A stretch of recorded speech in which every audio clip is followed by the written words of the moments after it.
No one in my family ever really dies. Part 4. Still, let's leave the world laughing when our eulogies are read. May we all get to heaven, for the devil knows we're dead. Turnpike Troubadours. Ewan watched his grandmother intently. She paused for a moment and then continued. This is the story of your great-grandpa Isaac. He grew up here in this very house, with his mother and father, aunts, uncles, and grandparents. Just like us, they did not worry about death. Isaac had 3 brothers and a sister. You didn't know that, did you? He didn't like much to talk much about it. The time before. When he was 9 years old, his own great-grandfather disappeared, and the family knew that death had found them. So they painted symbols over the doors and windows, sealed up the house, and waited. Hours passed, and boredom must have gotten the best of Isaac. He went up to his room just like you, and just like you, he forgot to be afraid. Isaac peeked out of his window into the night. There was something out there, and it stared right back. The next morning when Isaac woke up, everyone was gone. He was alone. What did he do?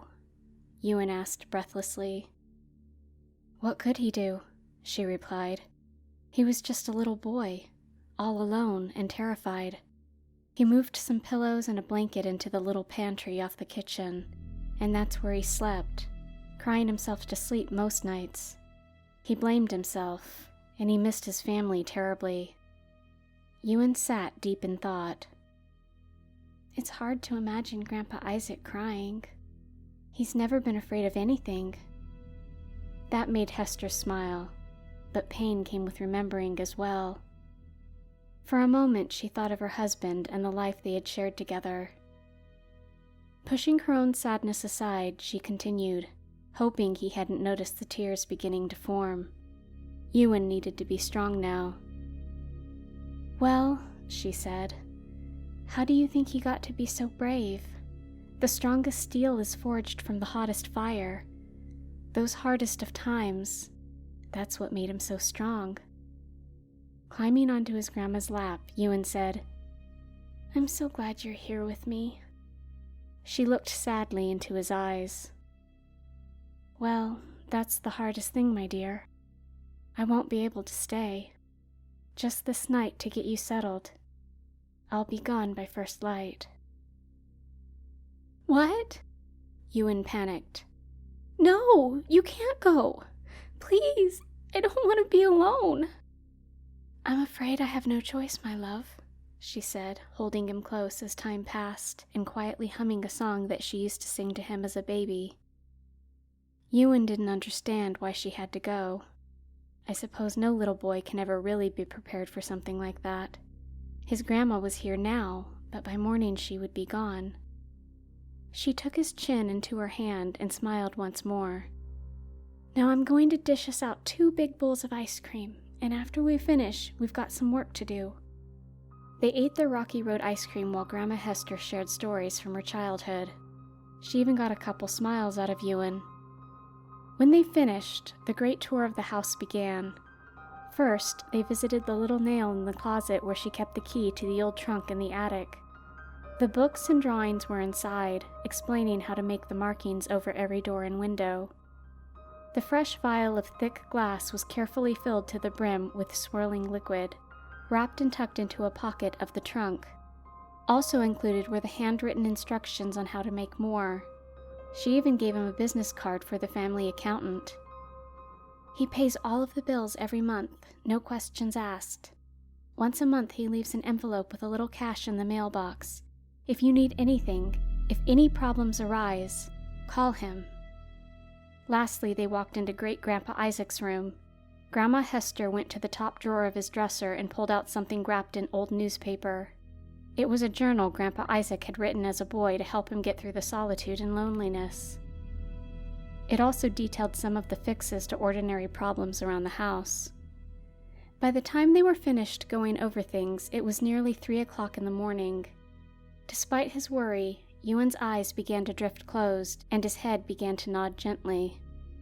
"It's time for you to get some sleep," Grandma said warmly, walking with Ewan up to his room and pulling a rocking chair to the very edge of the bed.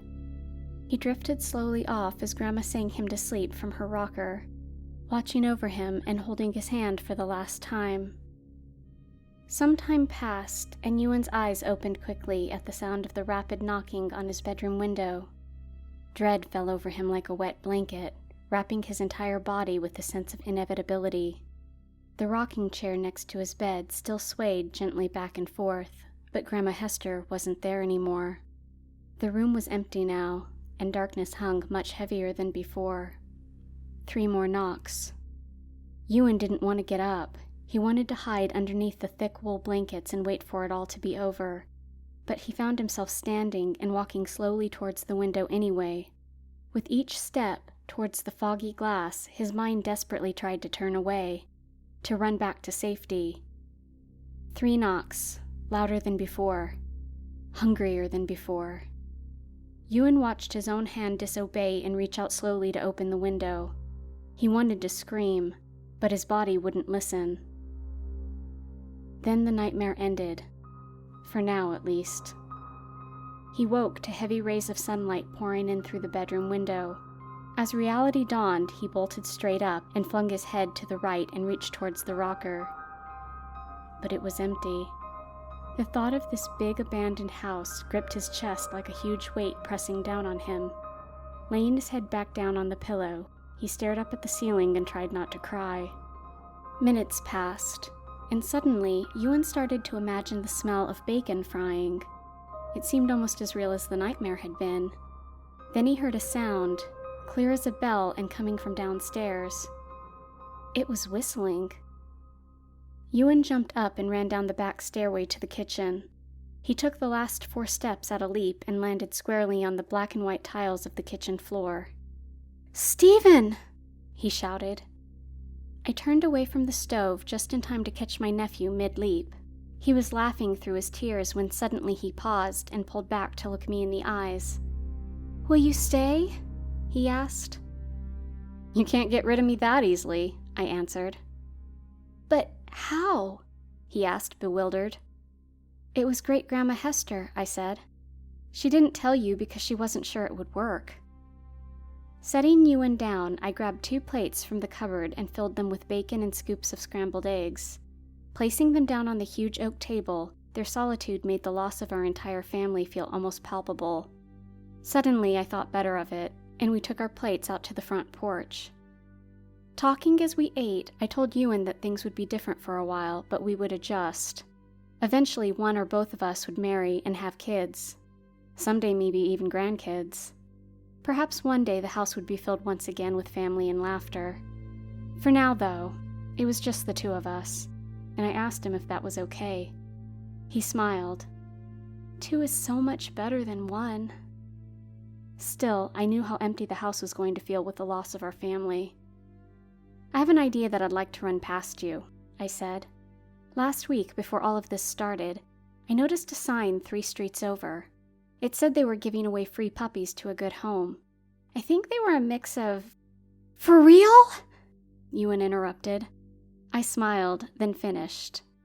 "A mix of Labrador and Golden Retriever." "We can really get a dog?" he said again, with a funny amount of disbelief for a boy that had seen what he had. "Well, Grandma Hester did leave you in charge. It's really up to you." "Yes!" Ewan shouted happily. And with that, we finished our breakfast, talking together about the past, but hopeful as well for the future.